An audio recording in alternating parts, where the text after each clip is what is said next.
Before we were so rudely interrupted, things were going so well.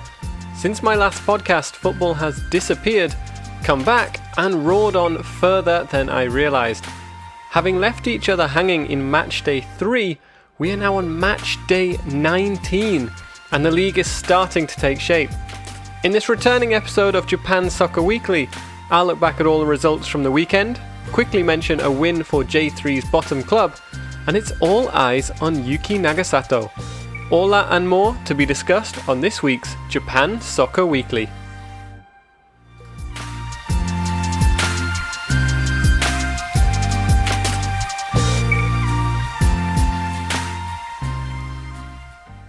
Okay, now that Corona thing is a thing of the past and everything is fine and well in the world, football is back and there are no issues to worry about.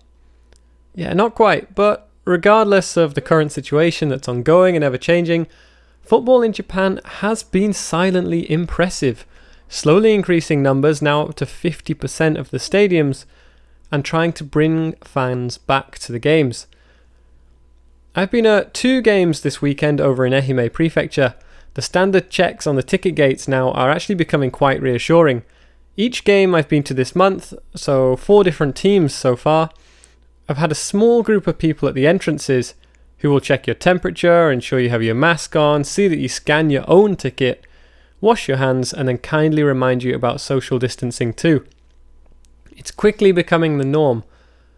Indeed, even the seats in the stadiums I went to were all marked with tape to indicate where you could sit and to easily identify if anyone was sitting in the wrong place. Even more remarkably, or perhaps not so considering it's Japan after all, I didn't see a single instance of anyone ignoring these procedures. Even couples who went to the games together or families, the obvious exception being small children, everyone was sitting where they were and obeying the regulations in place. So there is hope for the J-League season after all, and no team will be more happy about that than Kawasaki Frontale. Free-scoring Kawasaki netted just a single goal this time, but that was all that was required in their victory away at struggling Shonan Bellmare. This takes Kawasaki to 7 consecutive victories and maintains their impressive lead at the top of the table, just above Cerezo Osaka. Speaking of Osaka, they still kept the fight going this weekend with a last gasp victory over Vedalta Sendai. So Sendai had actually been up 2-1 during the second half and would be kicking themselves for not at least taking a point from this match. However, there was nothing they could really do to stop Hiroshi Kiyotake's wonderful 91st minute solo heroics. Having started the second half strongly with a well-executed counter-attack in the 46th minute, they were pinned back by an equaliser from Nishimura on the 57th. Shortly after this, Sendai were again thankful to Nishimura as he put them ahead with a goal from the spot. What followed, however, was sustained pressure and pressing from Cerezo as they looked to rebound quickly. And eventually they got there in the 81st minute with Djondjic, where he appeared to have salvaged a point for them, rising above the crowd to head in from a corner. And at this point, I think perhaps both teams would have settled for a point each, but it wasn't to be. After coming on as a substitute, Kiyotake, who also provided the assist for that earlier goal, darted down the left flank before cutting back onto his right foot and unleashing a curling strike from the edge of the box that soared into the top right corner. It's a fantastic finish that you can actually see online on YouTube. All the highlights are free. And it was a finish that ensured that Osaka took all 3 points away with them and stayed within touching distance, if 11 points can be called touching distance, off the top spot. Following on from their disappointing 2-0 loss to FC Tokyo midweek, this strike could ultimately prove to be a big moment in Cerezo's season. Elsewhere then in the league, an upset in the game between third place FC Tokyo and bottom half Sagan Tosu saw FC Tokyo go 3-0 down at the Ekimae Real Estate Stadium. A much needed victory for Tosu with goals from Ishii, Morishita and Uchida ending their run of 3 defeats in a row. Now, with the next game so many times this season, Kashima have come through games victorious with a 1-goal margin, seemingly always just grinding out these battles and knowing how to win, knowing how to fight until the final whistle. This time, however, they unexpectedly suffered a 2-0 home loss to Oita Trinita, who put on an impressive away performance. This is probably a game that ruined several betting sheets. It also ruined any hopes Kashima had of a perfect 100% record through the month of September. Both strikers for Trinita on the score sheet here, and both scoring from very similar spots on the pitch also. A really good overall performance by them. Two big titans of the game then, and well-known teams, Gamba Osaka and Sanfrecce Hiroshima. They had a good day for the visitors to the city of Hiroshima here, too, as Gamba Osaka sealed an away victory with 2 quick-fire goals in the first half. Pulling a goal back in the 70th minute ensured Hiroshima made things a little uncomfortable for their visitors, but it wasn't enough to wrestle a point from the fixture. And Hiroshima now kind of find themselves firmly nestled in mid-table. One of those positions where you're not really fighting to reach the top and you're comfortably away from the bottom. Last year's champions, they had to come from behind before clutching their victory this week. They left it late as well, equalising in the 76th minute before an own goal in the 82nd, and finally sealing a victory with a third in the 92nd minute.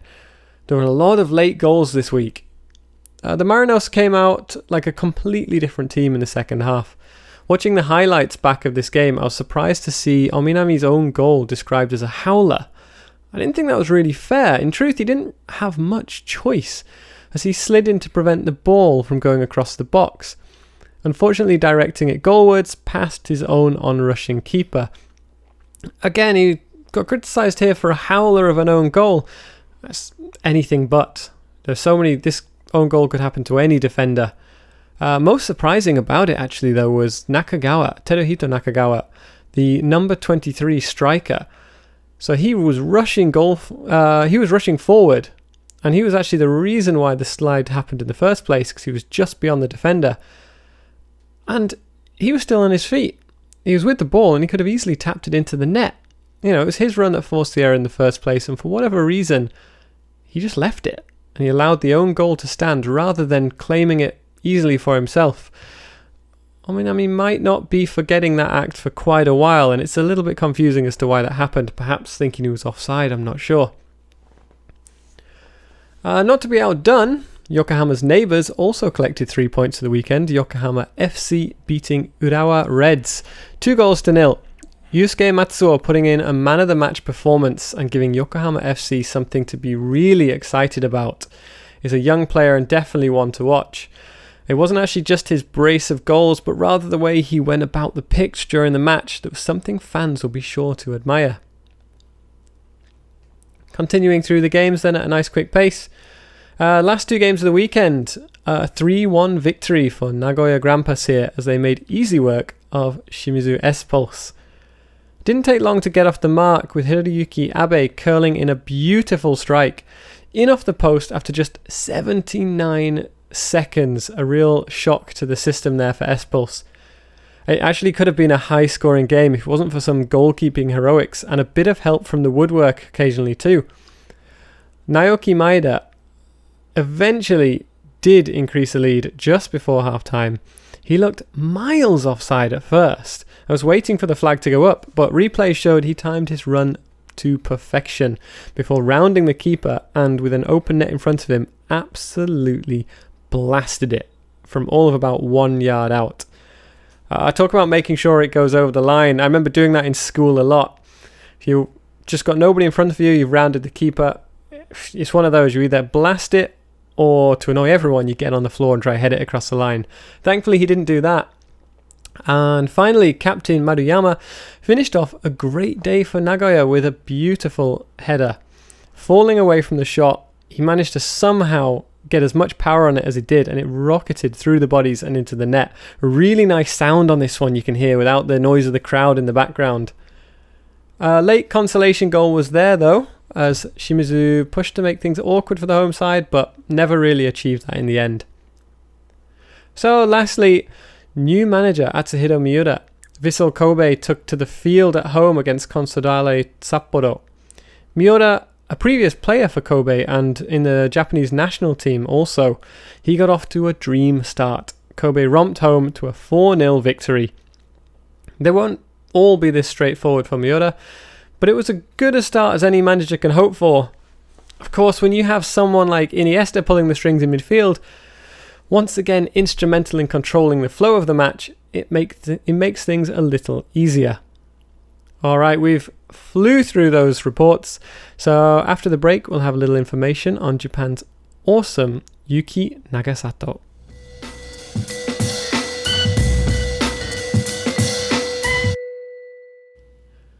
So welcome back, and to part 2 of this rather rushed return to Japan Soccer Weekly. Apologies, this will take a more slow-paced and regular format eventually, but for now, life is still a bit chaotic with everything going on. One story that is perhaps a little late to report on now, but I really want to touch on because it really does deserve some attention nonetheless, comes courtesy of Yuki Nagasato. Now, Nagasato is an absolute tour de force in Japanese sport, having made over 130 appearances for the national team, and she's also been to 3 World Cup tournaments, including an appearance in the 2011 World Cup, in which Japan ran out eventual winners against the USA in the final, I believe. Now, the reason why Nagasato is in the news lately is that she continues to break new ground here in Japan. Japan, for all of its wonder, still, to be honest, lags behind when it comes to their development of female sports. We're seeing this change now with the Women's League finally becoming an established league and more successful female athletes appearing on the main stage. Nagasato, however, after a long and successful career, will now play in the Kanagawa Prefectural League for the men's team, Hayabusa 11 men's team. So the league itself isn't a top-tier league. It's one of about 50 prefectural leagues that are all over Japan. However, for Nagasato, who's actually originally from Kanagawa, I believe, to get approval for this is great and may pave the way for more to follow, and also hopefully open up a debate about potentially having mixed teams, especially in these lower tiers. It'll be interesting to see how much game time she gets, and I hope we'll be able to see her succeed in this league. A few things to note about this is that the league this season is a slightly abbreviated version of itself, which should come as no surprise due to the corona pandemic. This does, however, allow Nagasato to train and play for the team on loan, coming from her current club, which is the Chicago Red Stars. That's due to the NWSL having their off-season at the moment. NWSL, yes.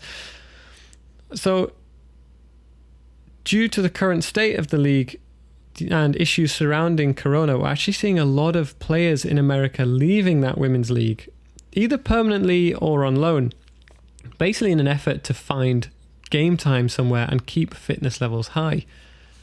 So it's expected that Nagasato will be joining the Kanagawa League for the foreseeable future, at least until the 2021 preseason back in America.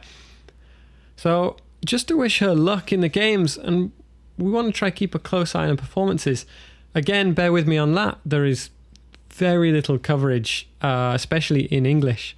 So my comments on that are probably going to be a little rushed and potentially crappy Japanese translations, but I'll see what I can do. Okay, I did warn you this was going to be a pretty hashed together and rushed podcast this time. So that's actually going to do for any news and results. A quick 2-minute preview now to finish off the podcast, starting with this week's midweek games. So there's a full fixture list for the J2 League, with the game to watch being Tokushima Vortis against Nagasaki.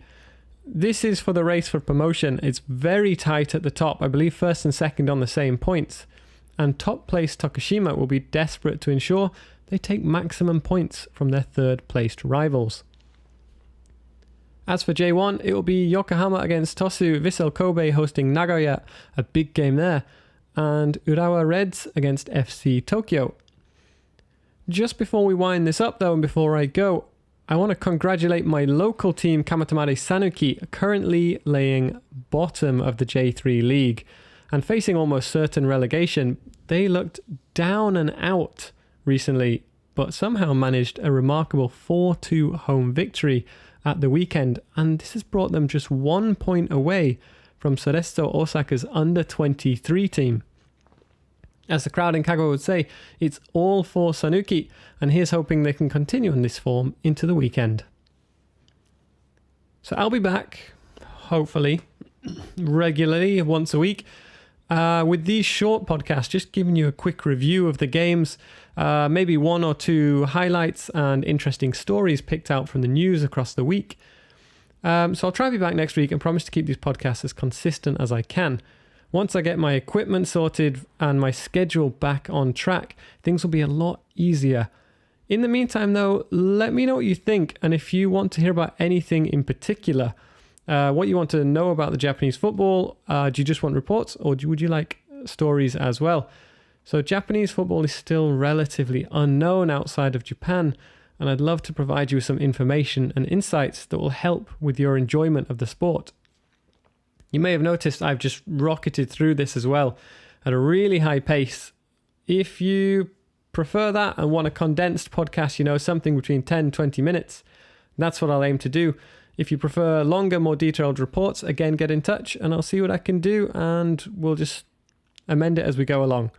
So yeah, any email, any comments at all or suggestions, please feel free to email me at japansoccerweekly@gmail.com and let me know your thoughts. So until the next podcast, have a good week, and remember, it's all for Sanuki. Thank you.